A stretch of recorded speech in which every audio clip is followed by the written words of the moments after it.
सुखदेव जय गायत्री माता। एकादश स्कंद श्रीमद्भागवत पुराण 17वां अध्याय वर्णा आश्रम धर्म निरूपण।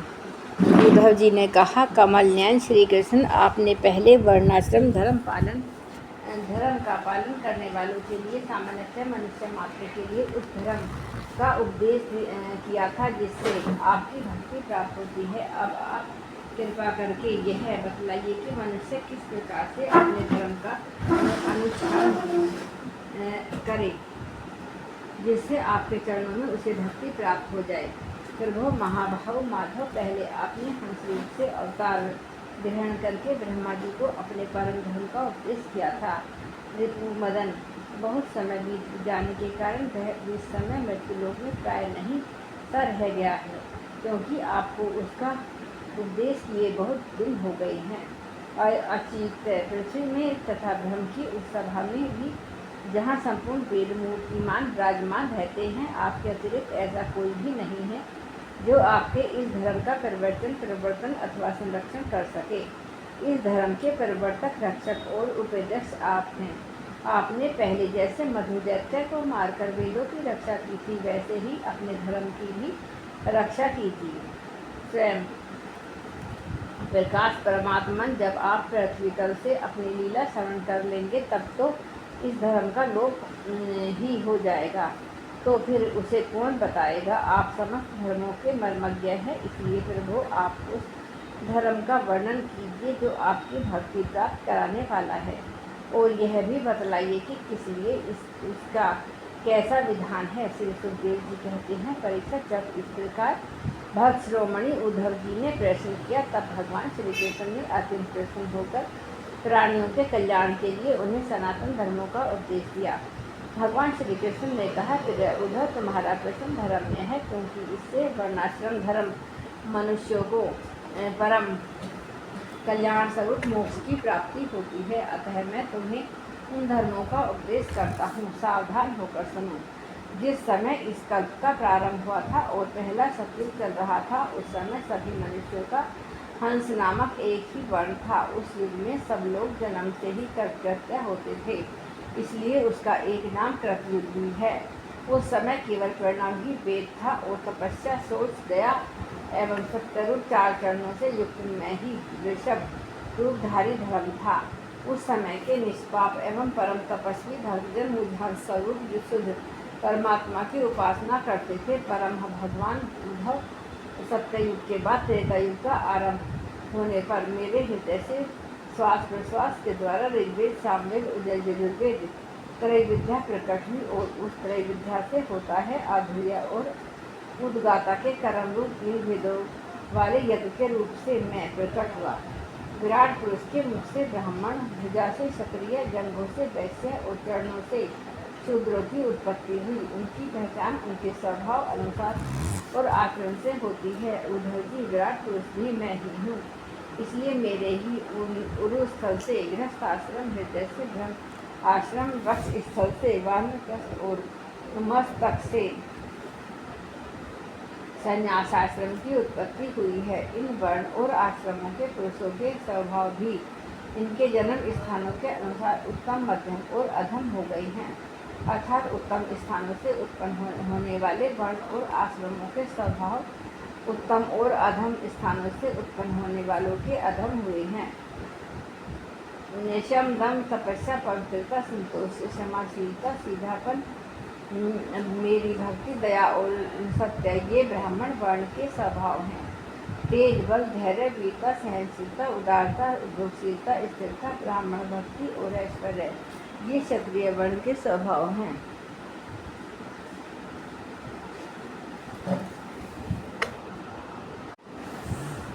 दानशीलता, दम्भहीनता, ब्राह्मण की सेवा करना और धन संचय से संतुष्ट न होना, ये वैश्य वर्ण के स्वभाव हैं। ब्राह्मण गौ और देवताओं के निष्कपट भाव से सेवा करना, उसी से जो कुछ मिल जाए उसमें संतुष्ट रहना, ये शुद्ध वर्ण के स्वभाव है।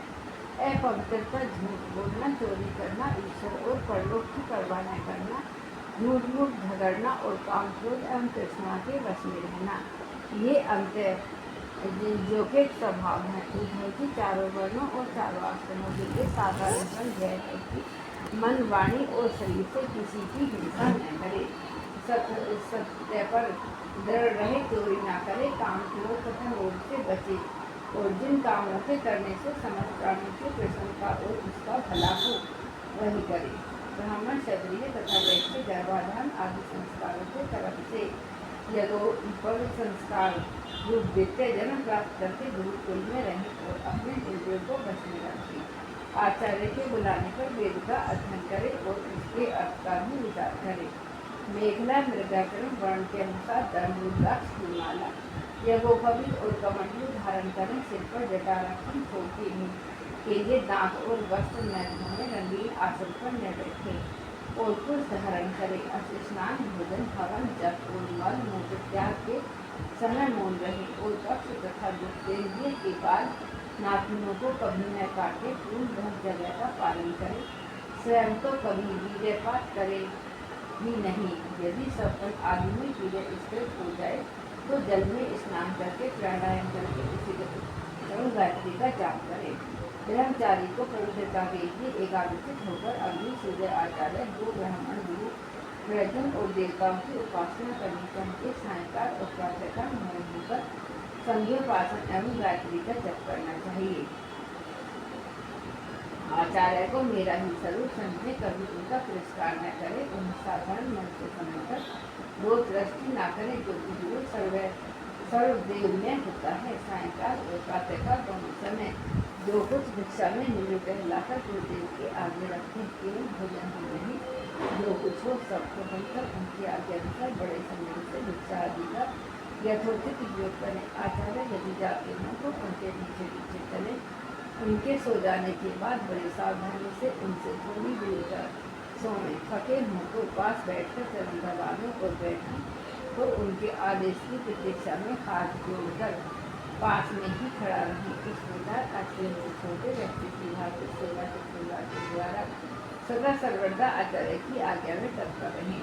जब तक विद्याध्ययन समाप्त न हो जाए तब तक इस प्रकार से भोग से दूर रहकर इसी प्रकार गुरुकुल में निवास करे और कभी अपना ब्रह्मचर्य व्रत खंडित न होने दें। यदि ब्रह्मचारी का विचार बुद्धि में भक्तिमान वेदों के निवास स्थान ब्रह्मलोक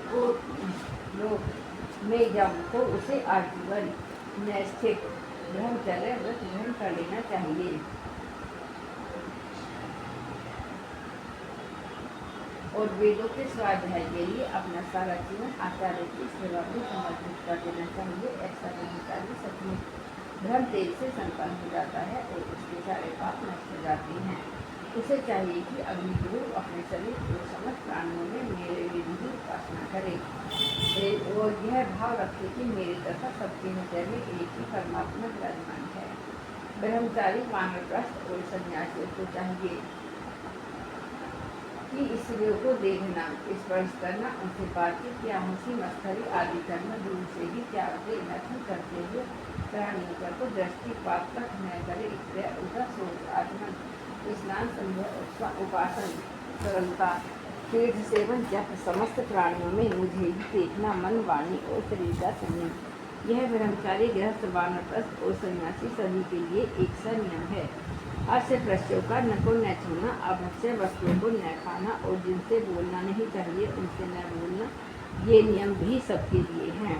नैष्ठिक ब्रह्मचारी ब्राह्मण उन नियमों का पालन करने से अग्नि के समान तेजस्वी हो जाता है। फिर तपस्या के कारण उसके कर्म संस्कार भस्म हो जाते हैं, अंतःकरण शुद्ध हो जाता है और वह मेरा भक्त होकर मुझे प्राप्त कर लेता है। प्यारे उन्हें यदि नैष्ठिक ब्रह्मचर्य ग्रहण करने की इच्छा न हो, गृहस्थ आश्रम में प्रवेश करना चाहता हो तो विधि पूर्वक वेदाध्ययन समाप्त करके आचार्य को दक्षिणा देकर उनकी अनुमति लेकर समावर्तन संस्कार करा दे, स्नातक बनकर ब्रह्मचर्य धर्म आश्रम छोड़ दे। ब्रह्मचारी को चाहिए कि ब्रह्मचर्य आश्रम के बाद गृहस्थ अथवा वानप्रस्थ आश्रम में प्रवेश करे। यदि ब्राह्मण हो तो संन्यास भी ले सकता है अथवा उसे चाहिए कि क्रम से एक आश्रम से दूसरे आश्रम में प्रवेश करे, किंतु मेरा आज्ञाकारी भक्त बिना आदि आश्रम में रहकर अथवा विपरीत क्रम से आश्रम परिवर्तन कर स्वेच्छाचार में न प्रवृत्त हो।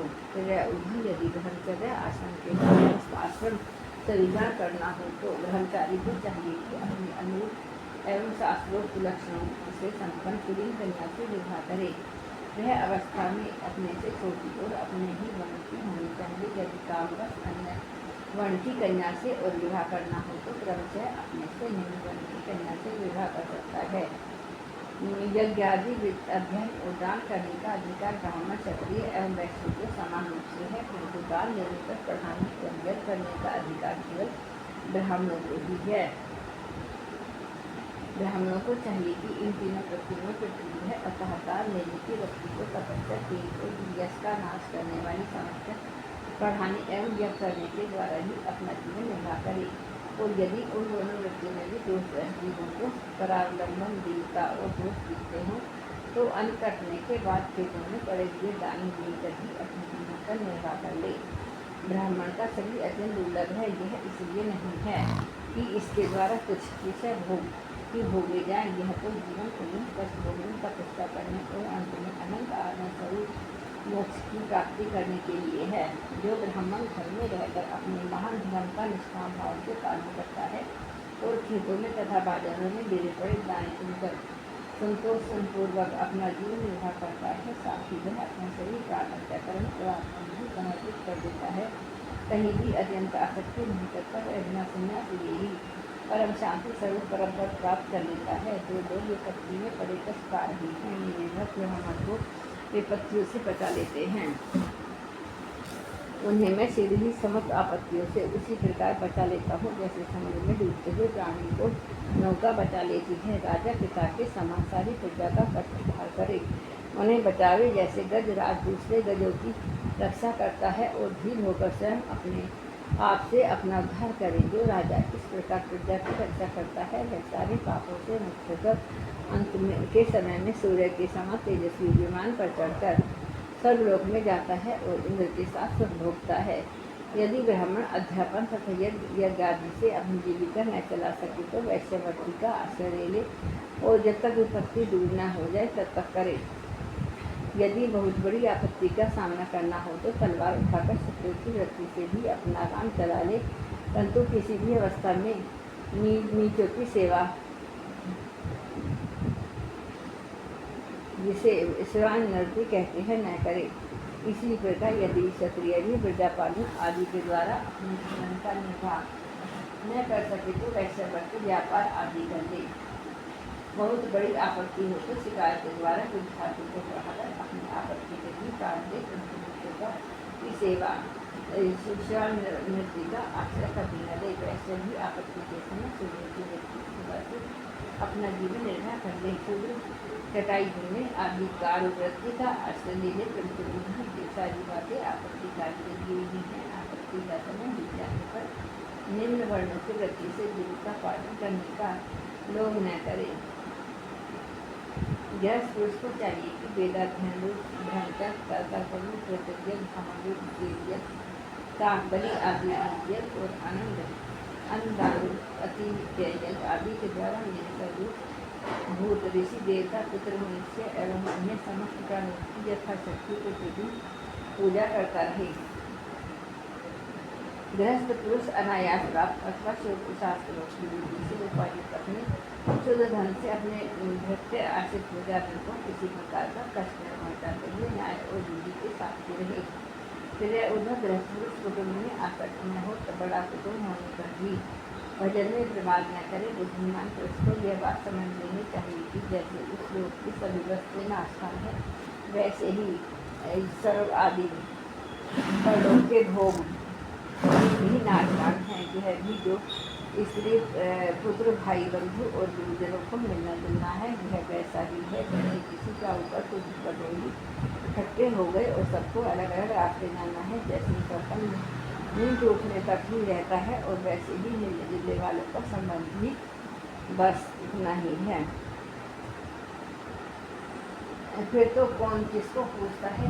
तो चाहिए कि इस प्रकार विचार करके गृहस्थी में फंसे नहीं। उसमें इस प्रकार अनासक्त भाव से रहे मानो कोई अतिथि निवास कर रहा हो। जो शरीर आदि में अहंकार और घर में आदि में ममता नहीं करता, उसे गृहस्थ के फंदे बांध नहीं सकते। भक्तिमान पुरुष गृहस्थ शास्त्रोक्त कर्मों के द्वारा मेरी आराधना करता हुआ धर्मी ही रहे।